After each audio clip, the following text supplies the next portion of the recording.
بسم الله الرحمن الرحيم.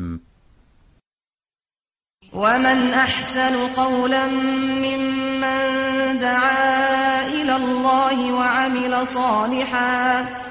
وعمل صالحا وقال إنني من المسلمين. يا أيها الناس اتقوا ربكم الذي خلقكم من نفس واحدة وخلق منها زوجها وبث منهما رجالا كثيرا ونساء واتقوا الله الذي تساءلون به والأرحام إن الله كان عليكم رقيبا. يا أيها الذين آمنوا اتقوا الله وقولوا قولا سديدا يصلح لكم أعمالكم ويغفر لكم ذنوبكم ومن يطع الله ورسوله فقد فاز فوزا عظيما. أما بعد فإن أصدق الحديث كلام الله وخير الهدي هدي محمد صلى الله عليه وسلم وشر الأمور محدثاتها وكل محدثة بدعة وكل بدعة ضلالة وكل ضلالة في النار. أعوذ بالله من الشيطان الرجيم. بسم الله الرحمن الرحيم. قالوا ما هي إلا حياتنا الدنيا نموت ونحيا وما يهلكنا إلا الدهر وما لهم بذلك من علم إن هم إلا يظنون. وفي الصحيح عن أبي هريرة رضي الله عنه وعن النبي صلى الله عليه وسلم قال الله تعالى يهديني ابن آدم يسب الدهر وأنا الدهر أقلب الليل والنهار. وفي رواية لا تسبوا الدهر فإن الله هو الدهر. সমস্ত প্রশংসা যাবতীয় গুণগান একমাত্র কেবলমাত্র শুধুমাত্র আল্লাহ রব্বুল আলামিনের জন্য, যিনি আমাদেরকে মুসলিম করে সৃষ্টি করেছেন, যিনি আমাদেরকে হিদায়াতের পথে আহ্বান করেছেন, যিনি আমাদেরকে উত্তম হালাল রিজকের ব্যবস্থা করেছেন আমাদের জন্য, যিনি আমাদেরকে মৃত্যু দান করবেন, পুনরায় কিয়ামতের দিন তার সামনে হিসাবের কাঠগড়ায় দাঁড় করাবেন, বিশুদ্ধ ঈমান বিশুদ্ধ আমলের ভিত্তিতে যিনি আমাদেরকে জাযা দান করবেন, সেই আল্লাহর প্রশংসা যে আল্লাহ রাব্বুল আলামিন আমাদেরকে দ্বীনি তালিমি মাজলিসে একত্রিত হওয়ার তৌফিক দান করেছেন। আলহামদুলিল্লাহ। অসংখ্য অগণিত সালাত ও সালাম আমাদের প্রিয় নবী, প্রিয় রাসূল, প্রিয় ইমাম, প্রিয় আদর্শ ব্যক্তিত্ব, একমাত্র আদর্শ কেন্দ্রীয় ব্যক্তিত্ব মুহাম্মদুর রাসূলুল্লাহ সাল্লাল্লাহু আলাইহি ওয়াসাল্লামের প্রতি আল্লাহ সুবহানাহু ওয়া তাআলা যাকে কল্যাণের আধার করে বিশ্ব মানবতার জন্য মুক্তির দূত করে পাঠিয়েছিলেন, যার আদর্শের বাস্তবায়ন করা প্রত্যেক জাতি ধর্ম বর্ণ নির্বিশেষে সকল শ্রেণী পেশার মানুষের জন্য ফরজ করে দিয়েছেন। যদিও তারা বিভিন্ন দল মত পথ তরিকা ইজম বিভিন্ন দিক বিদিক ছোটাছুটি করে নিজেরাই নিজেদেরকে ক্ষতিগ্রস্ত করে তুলছে, সে আদর্শ দায়ী, আদর্শ ইমাম, আদর্শ নবী, আদর্শ রাসূল, আদর্শ ব্যক্তিত্বের প্রতি সালাত ও সালাম আল্লাহ সুবহানাহু ওয়া তাআলা যার আদর্শের বাস্তবায়নের মধ্যেই মানবতার ইহকালীন কল্যাণ, মানবতার পরকালীন মুক্তিকে নিহিত করেছেন, যার আদর্শের বাস্তবায়নই হচ্ছে প্রকৃত হিদায়াতের পথ, সেই রাসূলের প্রতি সালাত ও সালাম। আল্লাহুম্মা সাল্লি আলা মুহাম্মদ ওয়া আলা আলি মুহাম্মদ কামা সাল্লাইতা আলা ইব্রাহিম ওয়া আলা আলি ইব্রাহিম ইন্নাকা হামিদুম মাজিদ। আল্লাহুম্মা বারিক আলা মুহাম্মদ ওয়া আলা আলি মুহাম্মদ كما باركت على إبراهيم وعلى آل إبراهيم إنك حميد مجيد. الحمد لله. আল্লাহ তাবারক ওয়া তাআলা শুকরিয়া যে আল্লাহ তাবারক ওয়া তাআলা আমাদেরকে দ্বীনের মৌলিক বিষয়গুলোকে জানা এবং বোঝার জন্য তৌফিক দান করছেন। আলহামদুলিল্লাহ। আমাদের আলোচনা চলছিল বনি আদম কুফরির মধ্যে ধাবিত হবে, বনি আদম মূর্তি পুজো করে যাবে, বনি আদম দ্বীন শূন্য হয়ে যাবে, ইসলাম শূন্য হয়ে যাবে, বনি আদম ইসলাম থেকে বের হয়ে যাবে, দ্বীন থেকে একদম খারিজ হয়ে যাবে। এই বিষয়ের আলোচনা চলছিল। তার মধ্যে হতে সর্বশেষ আমরা আলোচনা করেছিলাম, কেউ যদি আল্লাহর ইচ্ছার সাথে অন্যের ইচ্ছাকে একত্রিত করে ফেলে তাহলে সে শিরক করে ফেলবে। আল্লাহর ইচ্ছার সাথে অন্যের ইচ্ছাকে একত্রিত করে ফেলে, তাহলে সে শিরক করে ফেলবে, একদম শিরক করে ফেলবে যদি আল্লাহর ইচ্ছার সাথে অন্যের ইচ্ছার সাথে একত্রিত করে ফেলে। আল্লাহর ইচ্ছার সাথে যে অন্যের সাথে একত্রীকরণ করছে, এই ব্যক্তি কেমন হলে পরে শিরক হবে? ব্যক্তি যেমনই হোক না কেন সেটা শিরকের অন্তর্ভুক্ত। এমনকি পৃথিবীর সেরা মানুষ মুহাম্মদুর রাসূলুল্লাহ সাল্লাল্লাহু আলাইহি ওয়াসাল্লাম কেউ যদি কোনো ব্যক্তি আল্লাহর সাথে চাওয়ার ক্ষেত্রে বা ইচ্ছার ক্ষেত্রে, ইরাদার ক্ষেত্রে কেউ যদি খালি এই কথা বলে যে আল্লাহ যা চেয়েছেন এবং আপনি যা চেয়েছেন, তারপরেও সেটা শিরকের অন্তর্ভুক্ত হয়ে যাবে, শিরক হয়ে যাবে, সেটাও শিরক হয়ে যাবে। আমাদের আজকের আলোচনা এটা অত্যন্ত ভয়ঙ্কর একটা বিষয়, খুব ভয়ঙ্কর একটা বিষয়। পৃথিবীতে আকীদাকে কেন্দ্র করে, বিশ্বাসগুলোকে কেন্দ্র করে পৃথিবীতে অসংখ্য দল এবং মতের সৃষ্টি হয়েছে, অসংখ্য দল, মত এবং পথের সৃষ্টি হয়েছে আকীদাকে কেন্দ্র করে। আমরা দেখতে পাচ্ছি এখন আমাদের দেশে আমলকে কেন্দ্র করে অসংখ্য দল, মত, পথ, তাই না? প্রত্যেকটা আমলের পিছনে একটা বিশ্বাস লুকিয়ে আছে, একটা বিশ্বাস। আমি এই পানিটা খাচ্ছি, এটা হচ্ছে একটা আমল, এর পিছনে একটা বিশ্বাস লুকিয়ে আছে। সেটা কি? পানি খেলে তৃষ্ণা মিটে, পানি খেলে শরীরে এনার্জি আসে, পানি খেলে গলাটা ভিজে যায়, একটু ভালো লাগে। এটা একটা বিশ্বাস আছে, বিদায় মানুষ এটা খাচ্ছে। যারা নেশাজাত দ্রব্য পান করছে বা খাচ্ছে, খাওয়াটা একটা আমল, এর পিছনে একটা বিশ্বাস লুকিয়ে আছে, যেটা খেলে পরে নেশা আসবে, এই হবে, ওই হবে, সেই হবে। প্রত্যেকটা আমলের পিছনে একটা করে বিশ্বাস লুকিয়ে আছে, প্রত্যেকটা আমলের পিছনে। হই হুল্লোড় করে যারা জিকির আজকার করছে, এর পিছনে একটা বিশ্বাস লুকিয়ে আছে। সেটা কি? এভাবে জিকির করলে আল্লাহ সন্তুষ্ট হবে। সেটা কি? এভাবে জিকির করলে আল্লাহকে পাওয়া যাবে। পীরের যারা মুরিদ হচ্ছে, মুরিদ হওয়াটা হচ্ছে একটা কাজ, আর এর পিছনে একটা বিশ্বাস লুকিয়ে আছে। সেটা কি? মুরিদ না হলে পরে জান্নাতে যাওয়া যাবে না, জান্নাত পাবো না, শাফাআত পাবো না, মুক্তি পাবো না। এই জন্য তারা ও কাজটা করছে, একটা বিশ্বাস লুকিয়ে আছে। প্রত্যেকটা আমলের পিছনে একটা করে বিশ্বাস লুকিয়ে আছে। সে আমলটা যেমন হোক, সে আমলটা দুনিয়াবি হোক, সে আমলটা দিনই হোক, দিনই হোক অথবা দুনিয়াবি হোক, যেমনই করুক না কেন, যেমনই করুক না কেন। একজন বাস চালক বাসটা নিয়ে সকালবেলা বের হয়ে যাচ্ছে, কেন? তার বিশ্বাস বের হয়ে গেলে পরে আমি কিছু রুটি রুটির সন্ধান পাবো। প্রত্যেকটা মানুষ প্রত্যেকটা কাজ করছে, প্রত্যেকটা কাজের পিছনে একটা করে বিশ্বাস লুকিয়ে আছে। মানুষ আমলগত ভাবে মতের এবং পথের তৈরি হয়েছে অনেক পরে, অনেক পরে। মত এবং পথের তৈরি হয়েছে অনেক পরে। তো বিশ্বাসগত ভাবে মানুষের মত পথের তৈরি হয়েছে অনেক আগে থেকে, সাহাবীদের যুগ থেকে, বরং রাসূলের যুগ থেকে, বরং তার আগে থেকে। এইরকম একটা মত পথের তৈরি হয়েছে। তার মধ্যে হতে একটা ভয়ঙ্কর মত এবং পথের আলোচনা হচ্ছে আজকে। ভয়ঙ্কর একটা মত এবং পথ, এই হচ্ছে দাহরিয়া একটা গ্রুপ সম্পর্কে অভিমত। স্বয়ং আল্লাহর আহওয়ালে, আল্লাহর কথায় দাহরিয়া একটা গ্রুপ। পৃথিবীতে আমরা জানি হানাফি একটা গ্রুপ, শাফি একটা গ্রুপ, মালিকি একটা গ্রুপ, হাম্বলি একটা গ্রুপ, আশআরি একটা গ্রুপ, মাতুরিদি একটা গ্রুপ, দাউদ জাহিরি আর একটা গ্রুপ, অনেকগুলো গ্রুপ রয়েছে।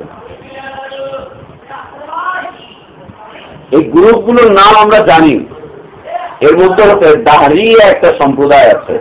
কে বলতে পারবে দাহরিয়া সম্প্রদায়ের কথা? কে বলতে পারবে? পারবেন? দাহরিয়া একটা গ্রুপ আছে। এই দাহরিয়া গ্রুপ, এদের মৌলিক বিশ্বাস হচ্ছে আল্লাহ বলতে কিছু নেই, আল্লাহ বলতে কিছু নেই। এদের দ্বিতীয় বিশ্বাস হচ্ছে স্রষ্টা বলতে কিছু নেই। এক হচ্ছে আল্লাহ বলতে কিছু নেই, দ্বিতীয়ত হচ্ছে স্রষ্টা বলতে কিছু নেই, তৃতীয়ত হচ্ছে মারবুদ বলতে কিছু নেই। আল্লাহ বলতে কিছু নেই, স্রষ্টা বলতে কিছু নেই, মারবুদ বলতে কিছু নেই। প্রধানত তিনটা, এরপর আরো কিছু আছে। আল্লাহ বলতে কিছু নেই, স্রষ্টা বলতে কিছু নেই, মারবুদ বলতে কিছু নেই। এই প্রধানত তিনটা বৈশিষ্ট্য তাদের। এরপরে আরো কিছু আছে। এই সম্প্রদায়ের জন্ম থেকে, এই সম্প্রদায়ের জন্ম হচ্ছে পৃথিবীতে যখন থেকে পৃথিবীতে ফালাসাফার জন্ম হয়েছে, মান্তিক শাস্ত্র, ফালাসাফা শাস্ত্র যখন থেকে পৃথিবীতে জন্ম হয়েছে তখন থেকে এই সম্প্রদায়ের জন্ম। ফালাসাফা মান্তিক যখন থেকে জন্ম তখন থেকে এই সম্প্রদায়ের জন্ম। এই সম্প্রদায়ের মূল ভিত্তিটা হচ্ছে চিন্তার জগৎ। চিন্তার জগৎ। পৃথিবীতে সবচাইতে কঠিন যুদ্ধ কোন যুদ্ধকে বলে বলেন তো? যুদ্ধ, মনস্তাত্ত্বিক যে যুদ্ধ, মনস্তাত্ত্বিক যুদ্ধ, এটা হচ্ছে সবচাইতে কঠিন যুদ্ধ। এই যুদ্ধে টিকে থাকা হচ্ছে খুব কঠিন। অস্ত্রের যুদ্ধে যে কোনো সময় যে কোনো ধরনের পরিবর্তন ঘটে যায়, এই হয় সেই হয়, কিন্তু স্নায়ু যুদ্ধ, মনস্তাত্ত্বিক যে যুদ্ধ, এই যুদ্ধে যারা জয়ী হতে পারে তারা আসলে সত্যিকার অর্থে জয়ী। ব্রিটিশরা একসময় আমাদের উপরে শাসন চালিয়েছিল, এই করেছিল সেই করেছিল, এটা টোটালি ছিল এই স্নায়ুগত বিষয়, মনস্তাত্ত্বিক বিষয়। তো এই তাহরিয়া সম্প্রদায়ের জন্ম হয়েছিল যখন থেকে এই ফালাসাফার জন্ম হয়েছিল। ফালাসাফা ফিলোসফি, তাই না? আরবিতে বলে ফালাসাফা, ওটাকে ফিলোসফি বলছে ইংরেজিতে। ফালাসাফার যখন থেকে জন্ম হয়েছিল, চিন্তার জগতের যখন থেকে জন্ম হয়েছিল, অথচ চিন্তা ভাবনার একটা স্থান রয়েছে ইসলামে। আল্লাহ বলছেন আফালা তাতাফাক্কারুন, তোমরা কি ফিকির করো না, গবেষণা করো না? তোমরা কি ফিকির করো না, গবেষণা করো না? তোমরা কি ভাবো না, তোমরা কি চিন্তা করো না? ইসলামে ফিকির করার, চিন্তা ভাবনা করার, গবেষণা করার একটা বড় স্থান রয়েছে। বরং আল্লাহ সুবহানাহু ওয়া তাআলা বলছেন যে যারা ফিকির করে, চিন্তা ভাবনা করে, গবেষণা করে, গবেষণা করতে করতে একটা পর্যায়ে তারা বলে ফেলে রব্বানা মা খালাকতা হাযা বাতিলান সুবহানাকা ফাকিনা আযাবান নার, আমাদের রব তুমি এগুলোকে অনর্থক সৃষ্টি করোনি। এই যে আকাশগুলোকে তুমি সৃষ্টি করেছো, জমিনকে তুমি সৃষ্টি করেছো, এই এতগুলো মাখলুককে তুমি সৃষ্টি করেছো, এই যে বিশাল বিশাল কিছুকে তুমি সৃষ্টি করেছো, তুমি এগুলো অনর্থক সৃষ্টি করোনি। একটা গ্রুপের চিন্তা, একটা গ্রুপের ভাবনা, একটা গ্রুপের গবেষণা মানুষকে আল্লাহমুখী করে দিচ্ছে এবং আল্লাহর প্রশংসা আদায় করছে। তারা বলছে যে আল্লাহ তুমি এগুলো অনর্থক সৃষ্টি করোনি, রব তুমি এগুলো অনর্থক সৃষ্টি করোনি, তুমি আমাদেরকে জাহান্নামের আগুন থেকে মুক্তি দান করো, আল্লাহুম্মা আমিন। এ হচ্ছে চিন্তার জগতের একটা শ্রেণীর মানুষের কাজ। আরেকটা শ্রেণীর মানুষ চিন্তার জগতে কাজ করতে করতে করতে করতে একটা পর্যায়ে গিয়ে বলছে আল্লাহ বলতে কিছু নেই, স্রষ্টা বলতে কিছু নেই, এবং মাবুদ বলতে কিছু নেই। ওরাও চিন্তা করছে, ওদের বিশাল বিশাল গবেষণা প্রতিষ্ঠান রয়েছে, বিশাল বিশাল কেন্দ্র রয়েছে। দাঁড়িয়ে একটা সম্প্রদায়, এরা মক্কার কাফেরদের মধ্যে এদের বসবাস ছিল, মক্কার মুশরিকদের মধ্যে এদের বসবাস ছিল। আরব গ্রাম্য ব্যক্তিরা যারা, যাদের লেখাপড়া বলতে তেমন কিছু নেই, তাদের মধ্যে এদের বসবাস ছিল, অবস্থানটা ছিল, এদের মধ্যেও একটা অবস্থান ছিল। তাদের দাওয়াতটা কি ছিল? তাদের দাওয়াতটা ছিল মা হিয়া ইল্লা হায়াতুনা দুনিয়া নামুতু ওয়া নাহইয়া, এই দুনিয়া কিছুই নয়, এই দুনিয়া কিছুই নয়, আমরা এখানে শুধু বেঁচে আছি, আমরা এখানে আবার মৃত্যুবরণ করবো। নামুতু ওয়া নাহইয়া, মা হিয়া ইল্লা হায়াতুনা দুনিয়া নামুতু ওয়া নাহইয়া, আমাদের যে জীবনটা এটা আসলে কিছুই নয়, এটা একটা মরণ, এটা একটা জীবন। আমরা যে পৃথিবীতে আছি এটা আসলে কিছুই নয়, এটা একটা স্থান, এটা সৃষ্টি হয়েছিল, এটা আবার ধ্বংস হয়ে যাবে। কিভাবে সৃষ্টি হয়েছিল? নিজে নিজে সৃষ্টি হয়েছিল, নিজে নিজে সৃষ্টি হয়েছিল। কিভাবে ধ্বংস হবে? নিজে নিজে ধ্বংস হয়ে যাবে। আমরা যে জীবনটা পেয়েছি, এই জীবনটা আসলে কিছুই নয়। আমরা নিজেরা নিজেরা সৃষ্টি হয়েছি, আবার নিজেরা নিজেরাই ধ্বংস হয়ে যাব। আমাদেরকে কেউ সৃষ্টি করেনি এবং কেউ আমাদেরকে ধ্বংস করবে না।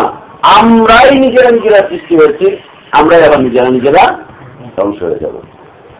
আমাদের এই যে জীবন, এই জীবনটা অটোমেটিকলি চলে এসেছে, অটোমেটিকলি শেষ হয়ে যাবে। এটা হচ্ছে তাদের দাওয়াত, এটা হচ্ছে তাদের দাওয়াত। এগুলো আমাদের খেয়াল রাখার মতো বিষয় যে একটা মানুষের আকীদা হয় একরকম, আকীদার ভিত্তি হয় আর এক রকম, আর তার দাওয়াতটা হয় এই দুইটার উপরে ভিত্তি করে। আকীদার উপরে ভিত্তি করে, আমলের উপরে ভিত্তি করে তার বক্তব্য চলে, তার দাওয়াত চলে। আজকে আমরা যে দাওয়াত তাদরিসগুলো করছি, এর পিছনে একটা ভিত্তি রয়েছে। ভিত্তিটা হচ্ছে শক্ত মজবুত একটা ঈমান, শক্ত মজবুত একটা আকীদা, পরিশুদ্ধ পরিচ্ছন্ন একটা আকীদা। যে পরিচ্ছন্ন পরিশুদ্ধ আকীদার উপর আমরা ভিত্তি করে আছি, সেই আকীদার উপরে এখন অনর্গল কথা বলে যাচ্ছি, এটার উপরে কথাবার্তা বলে যাচ্ছি। যার এই ভিত্তিটা নেই, সেখানে দাঁড়িয়ে কথা বলতে পারবে না। ইউনিভার্সিটিতে টিচাররা এসে লেকচার দিচ্ছেন, লেকচারের পিছনে একটা শিক্ষা আছে, সেই শিক্ষার পিছনে একটা বিশ্বাস আছে, তাদের একটা বিশ্বাস আছে। এই জন্য তারা তাদের ছেলেগুলোকে সেইভাবে করে গড়তে চাচ্ছেন। ডাক্তার মানুষকে ডাক্তার বানায়, ইঞ্জিনিয়ার মানুষকে ইঞ্জিনিয়ার বানায়, কম্পিউটার মানুষকে কম্পিউটার বানায়, তাই না? বানাতে থাকে কেন? ওটার পিছনে একটা বিশ্বাস আছে। অর্থনীতি নিয়ে যারা পড়ে তারা মানুষকে অর্থনীতিবিদ বানায় কেন? ওটার পিছনে একটা বিশ্বাস আছে, ওটার পিছনে একটা বিশ্বাস আছে। সেটা কি? সেটা হচ্ছে পয়সাটাই হচ্ছে দ্বিতীয় প্রভু, দ্বিতীয় প্রভু। তবে অর্থটাকে নিয়েই চিন্তা ভাবনা করো। প্রভু এই জন্য বললাম যে প্রভু আল্লাহর নাম না, আল্লাহর নাম প্রভু না, এই দেবতার নাম হচ্ছে প্রভু। গড ও আল্লাহর নাম না, হ্যাঁ গড ও আল্লাহর নাম না। আগে ছিল সেকেন্ড গড, এখন হচ্ছে সরাসরি গড। এখন সরাসরি বলে, আগে বলতো যে সেকেন্ড গড, এখন সরাসরি বলে মানে হচ্ছে গড। যাক আল্লাহ শুকরিয়া বলে নাই যে টাকাই আল্লাহ। মৌলবীরা কোনদিন নাই কথাও বলে দেয় যে টাকাটাই আল্লাহ, বলতেই পারে, হচ্ছেও তো তাই। একটা বিশ্বাসের কাজ করছে, যদি এগুলো না করি বেতনও কম, খাবো কি? এটা দিয়ে আল্লাহ যে রাজ্জাক, এই বিশ্বাস তার থেকে চলে যাচ্ছে। আল্লাহ যে রাজ্জাক, উনি যে রিজিক দেন, রিজিকটাকে নির্ধারণ করে রেখেছেন একে সৃষ্টি করার আগে, এই বিশ্বাস এক পর্যায়ে চলে গেছে তার ভিতরে। যদি এগুলো না করি, যদি মুসল্লিদের মতো করে কথাবার্তা না বলি, তাহলে চাকরি থাকবে না, এই থাকবে না, সেই থাকবে না, খাবোটা কি, বাচ্চা কাচ্চা নিয়ে যাবোটা কই? আল্লাহ যে রাজ্জাক, এই বিশ্বাস তার থেকে চলে গেছে। আল্লাহ জানেন যে সেকেন্ড গড আর থার্ড গড এখন হচ্ছে ফার্স্ট গড বা একমাত্র গড। তাদের বয়ান বুঝুদের একই অবস্থা, আর হচ্ছেও তো তাই, সত্যি কথাই। আল্লাহ হেফাজত করে এই উম্মতের আলেম ওলামাদেরকে, আমিন। একটা জাতির আলেম ওলামারা যখন নষ্ট হয়ে যায়, তখন সবকিছু শেষ হয়ে যায়। মাছের পতন ধরে কোথায়? প্রথমে হ্যাঁ পেটে না মাথায়। এই জন্যই তো বলে ইখতিলাফ উলামায়ে রহমত, ওলামাদের ইখতিলাফ হচ্ছে রহমত। মতি সাহেব ঠিক আছে থাক, কেউ পেটে বসাইলো, কেউ মাথায় বসাইলো। মাছের পচন ধরে সর্বপ্রথম পেটে, পেটে পচন ধরে, এই পচনটা মাথায় উঠে। আর মানুষের পচন ধরে সর্বপ্রথম কোথায়? মাথায়। ওর পচন এখান থেকে যায় এই পর্যন্ত, যেতে যেতে কিছুটা নেওয়া যায়, কিছুটা খাওয়া যায়, পেটটাকে ফেলে দিলে কিছুটা হলেও চলে, ওটাকে শুটকি মাছ বানালেও খাওয়া যায়, সবকিছু চলে। কিন্তু যাদের যেই প্রাণীগুলোর পচন মাথা থেকে ধরে, এই প্রাণীগুলোকে খাওয়া যায় না, ওই প্রাণীগুলো কোনো কাজে লাগে না। মানুষের পচন ধরে হচ্ছে এখান থেকে পচন ধরে। এই পচনটা যখন ধরে তখন পুরো শরীর পচে যায়, আর কিছুই কাজে লাগে না। ওর পুরোটাই এই পচা পচা কাজ করতে থাকে। এখানে যখন পচে, পুরো বডি থেকেই পচা কাজের আবরণ ফুটে ওঠে, পচা কাজের আবরণ ফুটে ওঠে। আল্লাহ আমাদের এই ব্রেনগুলোকে হেফাজত করেন, পচন থেকে আল্লাহ আমাদেরকে হেফাজত করেন। তো এটা হচ্ছে তাদের দাওয়াত, দাওয়াত তাদের। এই দাওয়াতের পিছনে একটা বিশ্বাস কাজ করছে। সেই বিশ্বাস হচ্ছে আল্লাহ বলতে কিছু নেই, স্রষ্টা বলতে কিছু নেই, এবং মাহবুব প্রভু নয়, মাহবুব বলতে কিছু নেই। সেটা এই শব্দগুলোকে ব্যবহার করা শুরু করেন। মাহবুব বলতে কিছু নেই, এটা হচ্ছে তাদের বিশ্বাস ছিল। এই বিশ্বাসের বহিঃপ্রকাশ হচ্ছে একটা দাওয়াতের মাধ্যমে। দাওয়াতটাকে আল্লাহ সুবহানাহু ওয়া তাআলা তুলে ধরেছেন সূরা জাসিয়ার এই আয়াতে, 24 নম্বর আয়াতে, ওয়াকালু মা হিয়া ইল্লা হায়াতুনাদ দুনিয়া নামুতু ওয়া নাহইয়া। আমাদের এই দুনিয়ার জীবন আসলে কিছুই নয়, আমরা শুধু এখানে বেঁচে আছি, আমরা এখান থেকে মরে যাব, এটা আসলে কিছুই নয়। ওমা ইউহলিকুনা ইল্লা দাহর। আর এই যে জামানাটা রয়েছে, এই যে কালটা রয়েছে, এই কালটা আর কিছুই নয়। এই কালই আমাকে ধ্বংস করবে, কালই আমাকে জীবন দিয়েছে। কাল, কালটা হচ্ছে সময়, সময়টা হচ্ছে তার জীবন। জীবনই আমাকে বাঁচিয়ে রেখেছে, জীবনই আমাকে মৃত্যুদান করবে, জীবনই আমাকে মৃত্যুদান করবে। আল্লাহ সুবহানাহু ওয়া তাআলা বলছেন মা লাহুম বিযালিকা মিন ইলম। এই বিষয়ে তাদের কোনো জ্ঞান নেই, এই বিষয়ে তাদের জ্ঞান নেই। ওরা বলে যাচ্ছে, কিন্তু এই বিষয়ে তাদের কোনো জ্ঞান নেই, কোনো জ্ঞান নেই তাদের। কিভাবে সে সৃষ্টি হলো এ বিষয়ে তার জ্ঞান নেই, জমিন কিভাবে সৃষ্টি হলো এই বিষয়ে তার জ্ঞান নেই, আকাশ সমূহ কিভাবে সৃষ্টি হলো এই বিষয়ে তার কোনো জ্ঞান নেই। এত শত হাজার, এত শত অগণিত মাখলুক গুলোকে আল্লাহ সুবহানাহু ওয়া তাআলা সৃষ্টি করেছেন, এই সৃষ্টি সম্পর্কে তার কোনো জ্ঞান নেই, তার কোনো জ্ঞান নেই এই সৃষ্টি সম্পর্কে।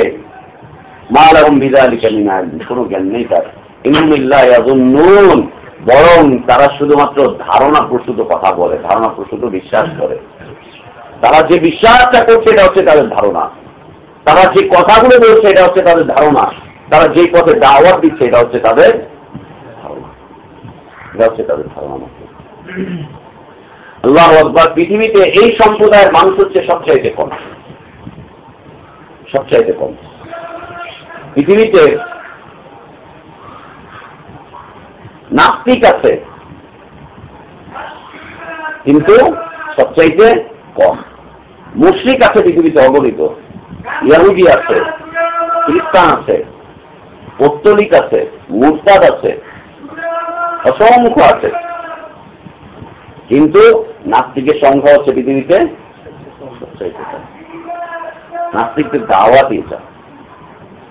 এই নাস্তিকরা এক এক সময় এক একটা বিষয়ের সাথে নিজেদের জন্ম এবং মৃত্যুকে সম্পৃক্ত করে। এক প্রকারের নাস্তিক নিজেদের জীবন, মৃত্যু, ধ্বংস এই সব কিছুকে সম্পৃক্ত করা হচ্ছে জামানার সাথে, কালের সাথে, কালের সাথে, সময়ের সাথে। সময় আমাদেরকে সৃষ্টি করেছে, সময় আমাদেরকে মৃত্যু দিবে, সময় আমাদের রিজিক দিচ্ছে, সময়টাই হচ্ছে আমাদের সবকিছু। আর এক শ্রেণীর নাস্তিক নিজেদেরকে সম্পৃক্ত করে আবহাওয়ার সাথে, আবহাওয়ার সাথে, যে আবহাওয়ার মাধ্যমে আমাদের এই সেই সৃষ্টি। আর এক শ্রেণীর নাস্তিক মানুষকে সম্পৃক্ত করে এই পৃথিবীর যে সমস্ত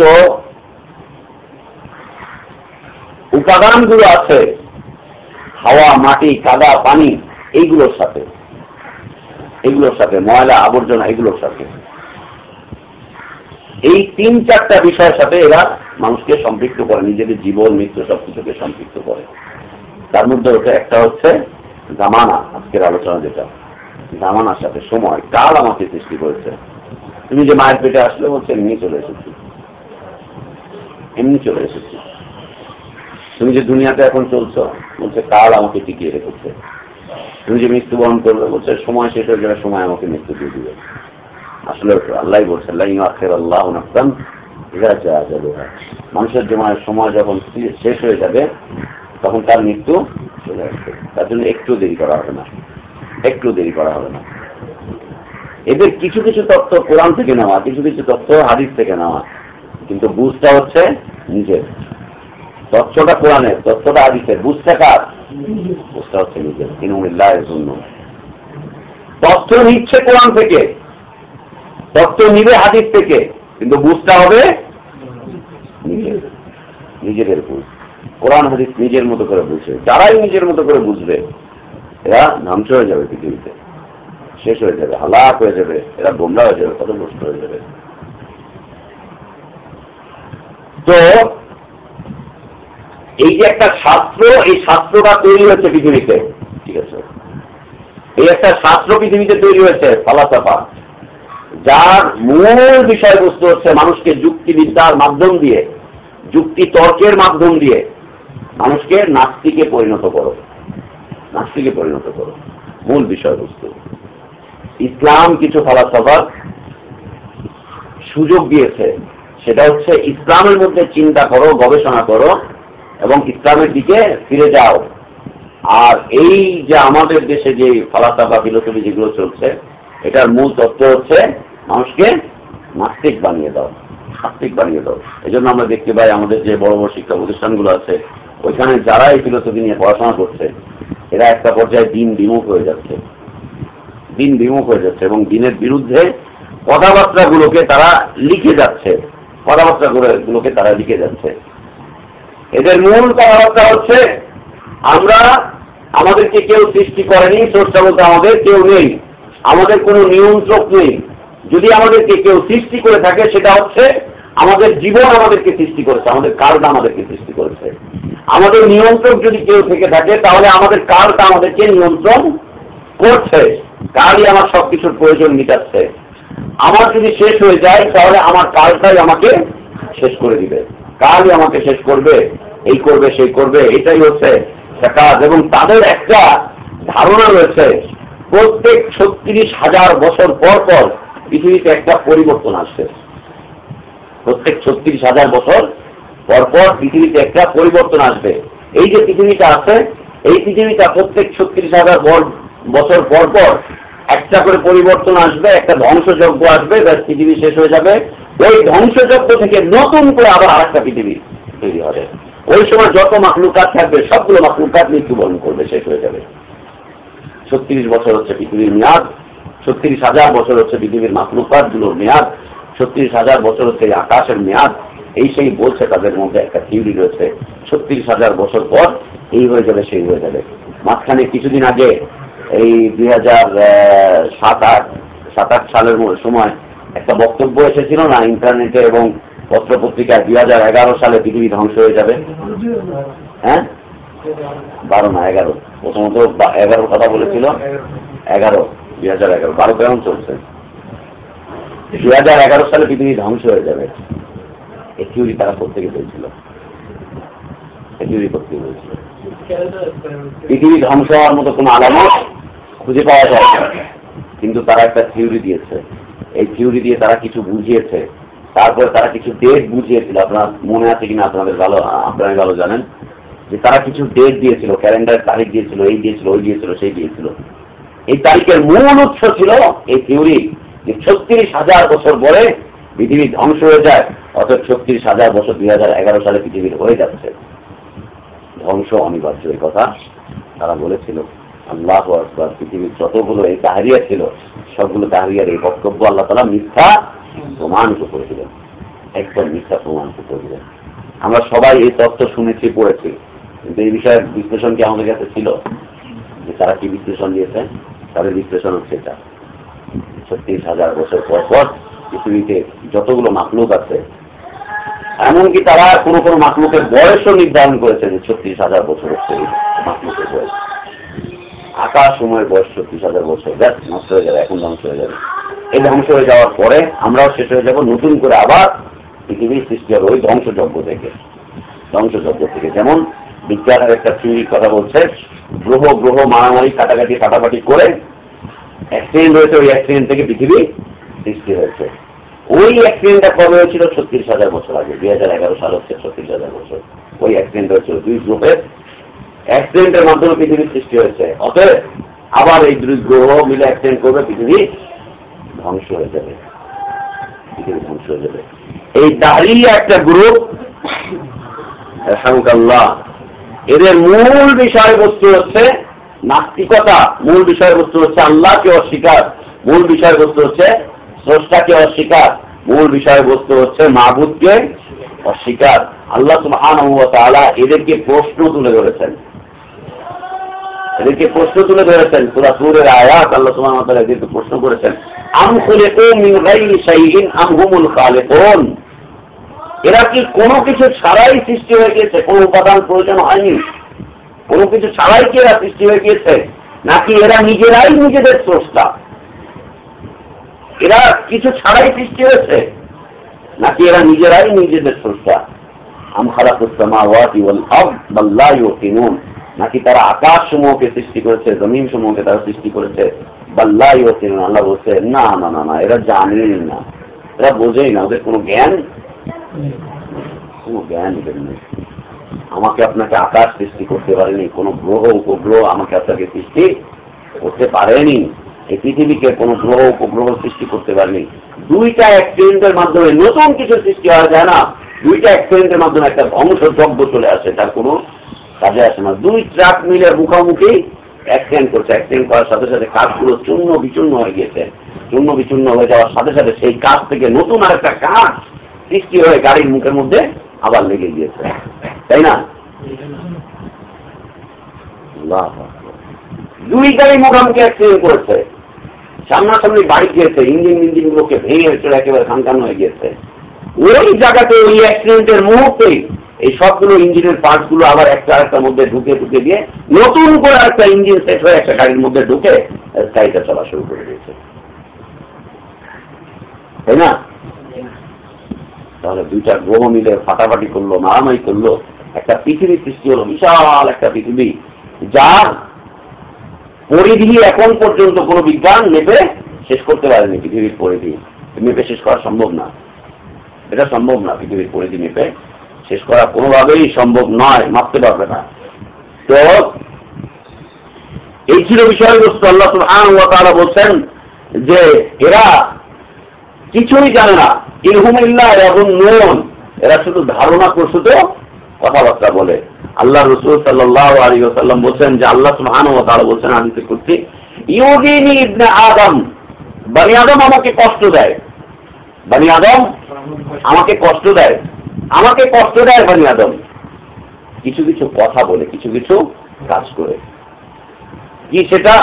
বনি আদম বলে ইয়াসুব্বুদ দাহর, তারা জামানাকে গালি দেয়, তারা জামানাকে গালি দেয়, জামানাকে গালি দেয়। কালো রাত, কালো রাত, 25-এ মার্চে সেই ভয়াল রাত, যদি রাত পোহালে শোনা যেত বঙ্গবন্ধু মরে নাই,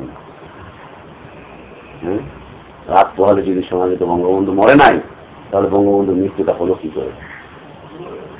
তাহলে এই রাতটাই কি তাকে মেরে ফেললো? এই রাতটাই কি তাকে মানলো? রাতটা শেষ হয়ে গেলেই শোনা যেত।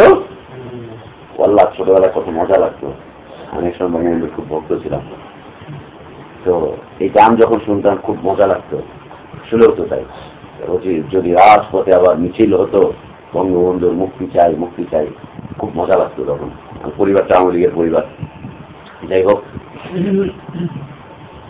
আল্লাহ সুবহানাহু ওয়া তাআলা বলেন ইউদিনি ইবনে আদম, বনি আদম আমাকে কষ্ট দেয়। কি করে? তারা জামানাকে গালি দেয়, জামানাকে গালি দেয় যে ওই রাতটাই আমার বাবাকে শেষ করে দিল, যদি রাতটা না আসতো তাহলে এই অবস্থা সৃষ্টি হতো না। ওই ভয়াল রাত, রাত কোনদিন ভয়াল হয়ে আসে নাকি পৃথিবীতে? ভয়াল রাত হলো কি করে? রাতকে গালি দিচ্ছে, কালকে গালি দিচ্ছে, কালকে গালি দিচ্ছে। শোকের মাসের ঘোষণা, এটা হচ্ছে কালকে গালি দেওয়া, শোকের মাসের ঘোষণা। তারপরে হচ্ছে এই ধরনের যতগুলো বিষয় রয়েছে কালকে সম্পৃক্ত করে, কালের সাথে সম্পৃক্ততা করে যতগুলো বিষয় রয়েছে, এই বিষয়গুলো হচ্ছে আল্লাহকে কষ্ট দেওয়া। কেন? আল্লাহ সুবহানাহু ওয়া তাআলা বলছেন আনাদ দাহর, আমি হচ্ছি কাল, আমি হচ্ছি কাল। উকাল্লিবুল লাইলা ওয়ান নাহার, আমি রাত এবং দিনের পরিবর্তন ঘটাই, আমি হচ্ছি কাল, আমি রাত এবং দিনের পরিবর্তন ঘটাই। ইউকাল্লিবুল লাইলা ওয়ান নাহার, আমি রাত এবং দিনের পরিবর্তন ঘটিয়ে দেই। পরিবর্তন করা হচ্ছে আমার কাজ। রাতের পরিবর্তন হচ্ছে, দিনের পরিবর্তন হচ্ছে, জামানার পরিবর্তন হচ্ছে, কালের পরিবর্তন হচ্ছে। এই কাজটা হচ্ছে আমার, আমি কাজটা করি। কেউ যদি ওই জামানাকে, ওই কালকে, ওই রাতকে, ওই দিনকে, ওই মাসকে গালি দেয়, সে সরাসরি কাকে গালি দেয়? আল্লাহ সুবহানাহু ওয়া তাআলাকে গালি দেয়। আমার দ্বারা এই শব্দের অর্থ হচ্ছে আমি হচ্ছি কাল, আমি কাল। তার মানে আল্লাহ কি জামানা নাকি? আল্লাহ জামানা নন। আবার আমার দ্বার, যেমন আমি বলি আমি হচ্ছি মতিউর রহমান, এটা হচ্ছে আমার নাম। দাহার কি আল্লাহর নাম নাকি? দাহার আল্লাহর নাম নয়, বরং দাহারটা হচ্ছে আল্লাহর সৃষ্টি। এই যে জামানা, এই যে কালটার মধ্যে আমরা আছি, এই কালটা হচ্ছে আল্লাহর সৃষ্টি। আল্লাহর সৃষ্টি, আল্লাহর সৃষ্টিকে যখন কেউ গালি দেয়, তখন এই গালিটা সরাসরি কোথায় গিয়ে লাগে? আল্লাহ সুবহানাহু ওয়া তাআলার উপরে লাগে এই গালিটা। আল্লাহ তাআলা বলছেন, বনি আদম আমাকে কষ্ট দেয়, ও বিভিন্ন সময়কে, বিভিন্ন কালকে কেন্দ্র করে বিভিন্ন ধরনের অপপ্রচারমূলক বক্তব্য পেশ করে, বিভিন্ন ধরনের গালিগালাজও করে। এই গালিগালাজটা সরাসরি লাগে হচ্ছে আল্লাহ সুবহানাহু ওয়া তাআলার উপর। আল্লাহ তাআলা তাই বলছেন যে বনি আদম আমাকে কষ্ট দেয়, তারা জামানাকে গালিগালাজ করে, জামানাকে বকাবাদ্য করে, কালকে নিয়ে কথাবার্তা বলে, কালের পরিবর্তন বিবর্তনকে নিয়ে তারা তাদের সৃষ্টিকে সম্পৃক্ত করে, এই করে সেই করে। আল্লাহ বলছেন ইউকাল্লিবুল লাইলা ওয়ান নাহার, আমি রাত এবং দিনের মধ্যে পরিবর্তন ঘটিয়ে থাকি।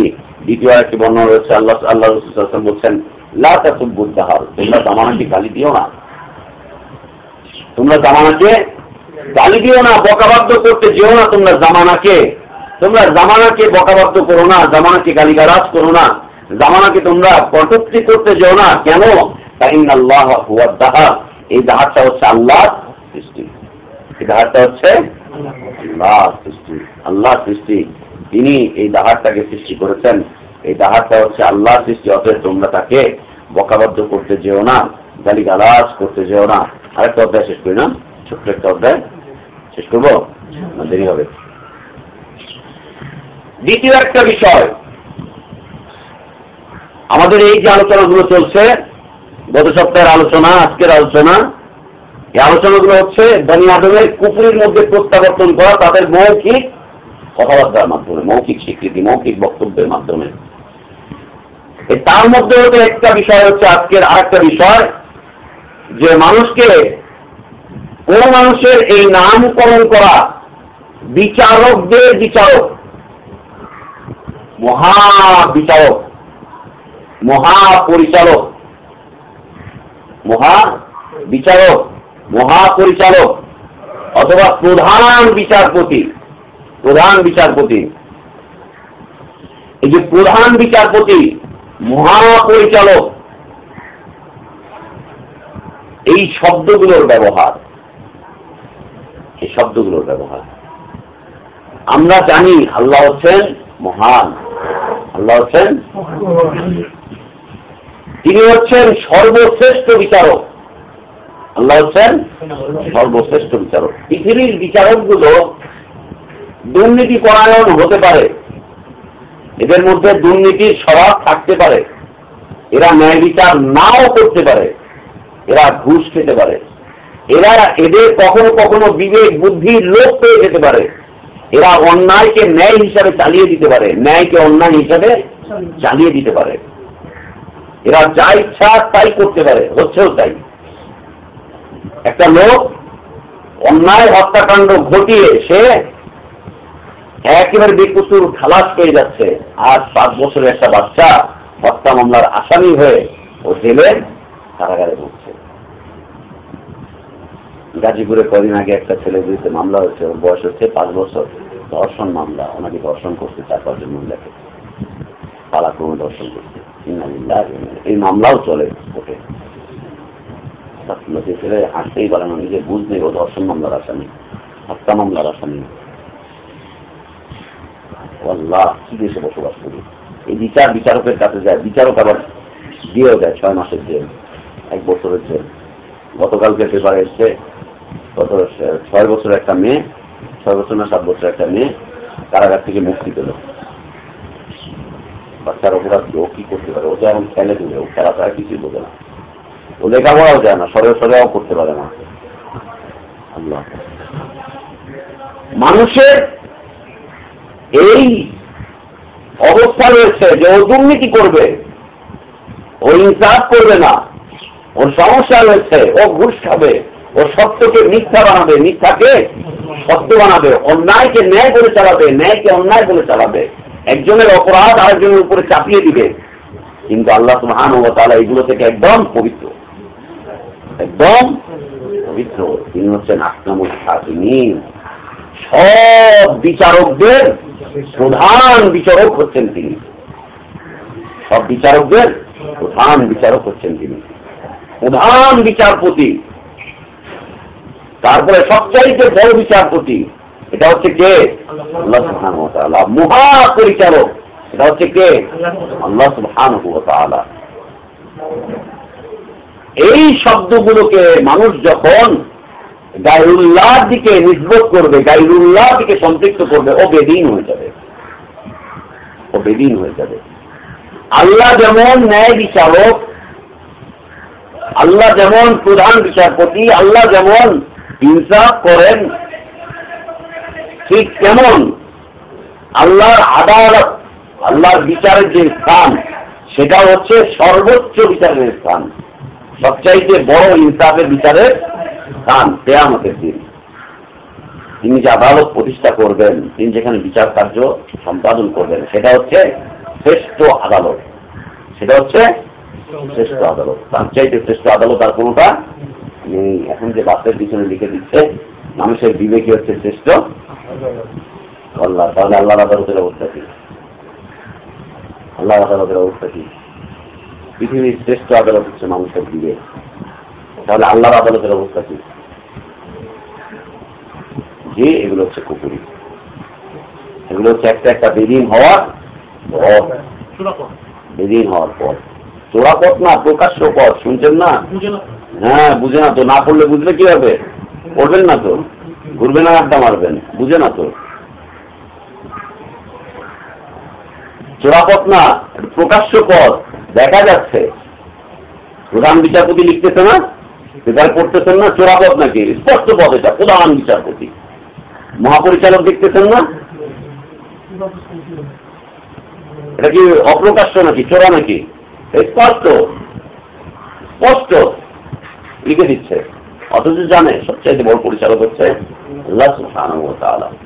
এই শব্দগুলোর ব্যবহার এটা হচ্ছে আল্লাহর কাছে একদম নিকৃষ্ট, কারণ এই শব্দগুলো হচ্ছে কার জন্য প্রযোজ্য? আল্লাহ সুবহানাহু ওয়া তাআলার জন্য প্রযোজ্য। যত পরিচালক আছে সব পরিচালকের ব্রেনকে এক মুহূর্ত দরকার আল্লাহর জন্য নষ্ট করে দেওয়া, তাই না? এক মুহূর্ত দরকার সবগুলো পরিচালকের, ব্রেন নষ্ট হয়ে যাবে, এক মুহূর্ত শেষ হয়ে যাবে। যত বিচারক আছে সবগুলো বিচারক মরে যাওয়ার জন্য একটা মুহূর্ত দরকার আল্লাহ সুবহানাহু ওয়া তাআলা। কিন্তু তিনি হচ্ছেন হাইয়ুল কাইয়ুম, তিনি টিকে থাকবেন, টিকে ছিলেন, টিকে আছেন, টিকে থাকবেন তিনি। এই শব্দের ব্যবহার যে বিচারকদের বিচারক। তারপরে ছোট্ট একটা কাওয়ালি শুনতাম, বিচারপতি তোমার বিচার করবে যারা আজ জেগেছে সেই জনতা। হ্যাঁ, বিচারপতি তোমার বিচার করবে যারা আজ জেগেছে সেই জনতা।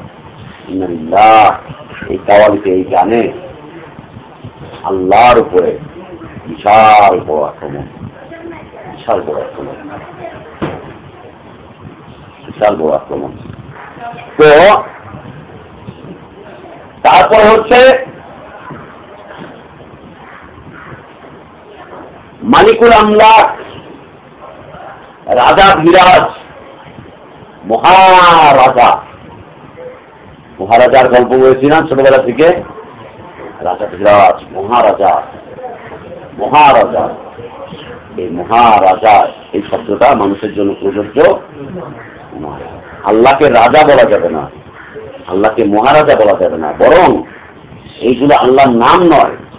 কিন্তু এই কথাগুলো দিয়ে যে ব্যবহারটা করা হচ্ছে এই শব্দটার মূল বিষয়বস্তু হচ্ছে মালিকাল মুলক, মালিকাল মুলক, প্রধানদের প্রধান, রাজাদের রাজা, অথবা এই পৃথিবীতে যারা রাজত্ব করছে তাদের রাজা। এটা হচ্ছে কে? আল্লাহ সুবহানাহু ওয়া তাআলা, প্রধানদের প্রধান, প্রধানদের প্রধান। মহারাজা মহারাজা তো আমরা শুনেই আসতেছি, মহারাজা মহারাজা শুনেই আসতেছি।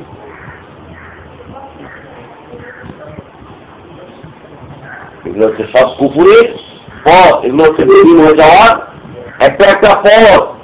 তারপর হচ্ছে শাহিন শাহ, শাহিন শাহ শুনে আসতেছি না আমরা? শাহিন শাহ, শাহিন শাহ তার মানুষের নামও আছে।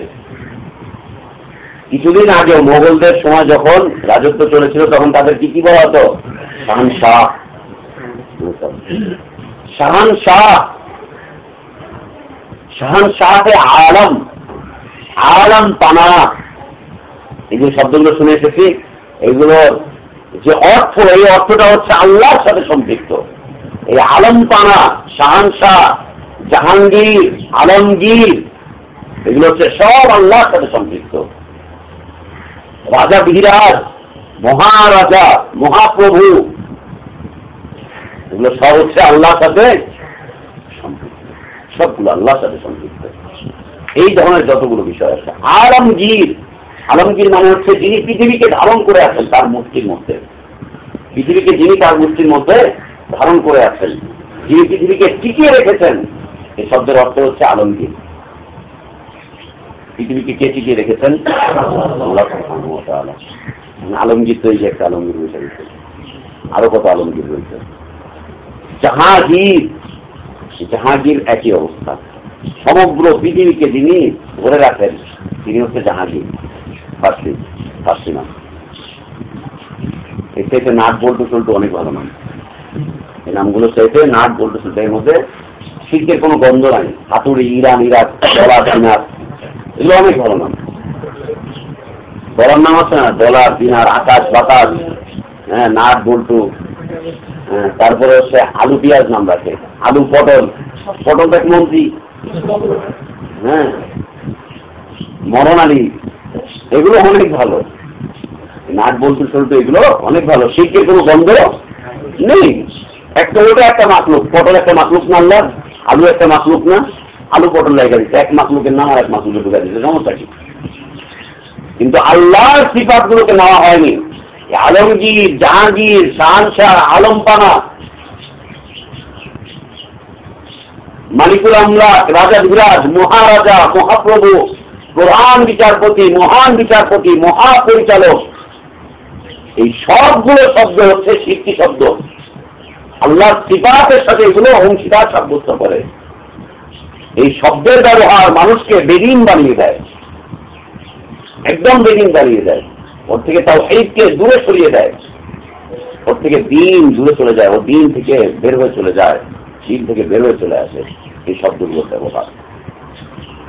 আল্লাহ রাসূল সাল্লাল্লাহু আলাইহি ওয়াসাল্লাম থেকে আবু হুরায়রা রাদিয়াল্লাহু আনহু বর্ণনা করছেন যে তিনি বলছেন, ইন্না আখনা ইসমুন ইনদাল্লাহ রাজুলুন তুসাম্মা আল মালিকুল আমলাক লা মালিকা ইল্লাল্লাহ। আল্লাহর কাছে সবচাইতে নিকৃষ্ট নাম হচ্ছে সেই নাম, যে নাম কোন মানুষ মানুষের জন্য রাখে, যে নাম দিয়ে বলা হয় মালিকুল আমলাক, বাদশাদের বাদশা, বাদশাদের বাদশা, পরিচালকদের পরিচালক, প্রভুদের প্রভু, পরিচালকদের পরিচালক, এটা ওইটা সেইটা। যারা এই নামগুলো রাখে এরা হচ্ছে আল্লাহর কাছে সবচাইতে নিকৃষ্ট, আল্লাহর কাছে সবচাইতে নিকৃষ্ট নাম হচ্ছে এই নাম, প্রধান বিচারপতি, মহাপরিচালক, প্রভুদের প্রভু, মালিকদের মালিক, বাদশাদের বাদশা, শাহানশাহ, আলমগীর, আলমপানা, এই নামগুলো এটা হচ্ছে আল্লাহর কাছে একদম নিকৃষ্ট। এর ব্যাখ্যা করছেন সুফিয়ান সৌরি রাহিমাহুল্লাহ, তিনি বলছেন যেমন শাহানশাহ এটাও একই রকম কথা। দ্বিতীয় আর একটি বর্ণনা রয়েছে রসূল থেকে, তিনি বলছেন আদিয়াদু রাজুলুন আলাল্লাহি ইয়াউমাল কিয়ামাতি ওয়া আকবাতুহু, কিয়ামতের দিন আল্লাহর কাছে সবচাইতে নিকৃষ্ট কর্ম এবং নিকৃষ্ট নাম নিয়ে সেই ব্যক্তি উপস্থিত হবে যাকে এই নামে নামকরণ করা হয়েছিল। এটা হচ্ছে সবচেয়ে নিকৃষ্ট ব্যক্তি, সবচেয়ে নিকৃষ্ট নাম, সবচেয়ে নিকৃষ্ট অবস্থান হচ্ছে এটা, যেগুলো আল্লাহর সাথে সম্পৃক্ত। আল্লাহু আকবার। আল্লাহ রাসূল সাল্লাল্লাহু আলাইহি ওয়াসাল্লাম থেকে দোয়া রয়েছে, যে দোয়া করতেন, আল্লাহুম্মা লাকাল হামদু কুল্লু, আল্লাহ সকল প্রকার প্রশংসা হচ্ছে তোমার জন্য, ওয়ালাকাল মুলকু কুল্লু, সকল প্রকার রাজত্ব হচ্ছে তোমার, ওয়াবিয়াদিকাল খায়রু কুল্লুহু, এবং সকল প্রকার কল্যাণ হচ্ছে তোমার থেকে আসে, ওয়াইলাইকা ইউরজাউল আমরু কুল্লুহু, এবং সকল কিছু তোমার কাছেই প্রত্যাবর্তন করে। আসআলুকা মিন খাইরি কুল্লিহি, আল্লাহ তোমার কাছে আমরা সব কিছুর কল্যাণ চাচ্ছি, ওয়া আউযু বিকা মিন শাররি কুল্লিহি, এবং তোমার কাছে আমরা সকল প্রকার অকল্যাণ থেকে মানা চাচ্ছি, মুক্তি চাচ্ছি। সকল কিছুর মহান হচ্ছেন কে? আল্লাহ সুবহানাহু ওয়া তাআলা। এই আল্লাহর সাথে সম্পৃক্ত যে মহান মহান মহান মহান বিষয়গুলো রয়েছে, এইগুলোকে কেউ যদি কোনো মাখলুকের সাথে সম্পৃক্ত করে দেয়, তাহলে সে কিসের মধ্যে প্রত্যাবর্তন করবে? শিরকের মধ্যে ঢুকে যাবে, কুফরের মধ্যে ঢুকে যাবে, বেদীন হয়ে যাবে, ও দ্বীন শূন্য হয়ে যাবে, ইসলাম শূন্য হয়ে যাবে। আল্লাহ সুবহানাহু ওয়া তাআলা আমাদেরকে বেদীন হওয়া থেকে হেফাজত করেন। আল্লাহ সুবহানাহু ওয়া তাআলা আমাদেরকে সকল প্রকার কুফরি থেকে হেফাজত করেন। আল্লাহুম্মা আমিন। আল্লাহ আমাদের ইলমে বারাকাত দান করেন, হায়াতে বারাকাত দান করেন, রিজকে বারাকাত দান করেন। আল্লাহ আমাদের দাওয়াতে বারাকাত দান করেন। আল্লাহুম্মা আমিন। ওয়া আখির দাওয়ানা আলহামদুলিল্লাহি রাব্বিল আলামিন।